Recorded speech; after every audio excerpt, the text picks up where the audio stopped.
I always loved Super Mario Land 2 growing up. Oh, it was like a shorter version of Super Mario World, put into handheld and transfused with so much creativity. The level themes ranged from the moon to the inside of a mechanical Mario. It had plenty of secrets, and it played just like Super Mario Bros. 3 World.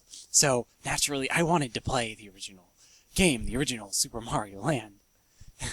But it was quite the disappointment. See, when the Game Boy was released in 1989, it was at the time a lesser version of the NES.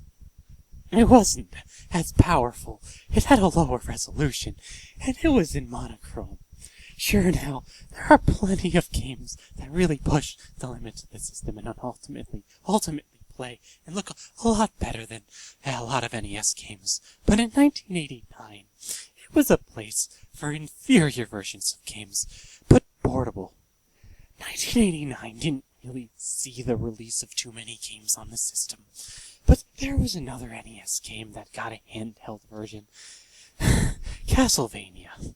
Now, Castlevania the Adventure on Game Boy is, well, how do I put this? Terrible! It's pretty much a critically panned upon release, and having played it myself, it's short. There's a lot of cheap deaths, and the action's incredibly slow. I guess the designers didn't know how to take advantage of the Game Boy's technology. Well, neither did Nintendo. Super Mario Land. It plays terribly. I don't even really understand why they had so much trouble emulating Mario's gameplay, but for some reason, the gravity is all screwed up. It's hard to really explain, but you jump and fall so quick, especially when running, or after you hit a block. This just becomes a problem in later levels when the game requires more skilled platforming. The difficulty in this game is a bit of a problem. It's not really that hard, but it clearly would like to waste your time. That is, the game is less than an hour long. I mean, it's only 12 levels compared to the first Super Mario Bros. 32. And even that game is pretty short. But if you lose all your lives, that's it. No continues. So it's not very lenient, and platforming matters more than ever. But how can they design a game like that when the blocks when the blocks are smaller and you have to be more accurate, and controlling Mario is odd and difficult? Anyway, there just isn't really all that much to the game, which is why it is, for me, such a huge disappointment.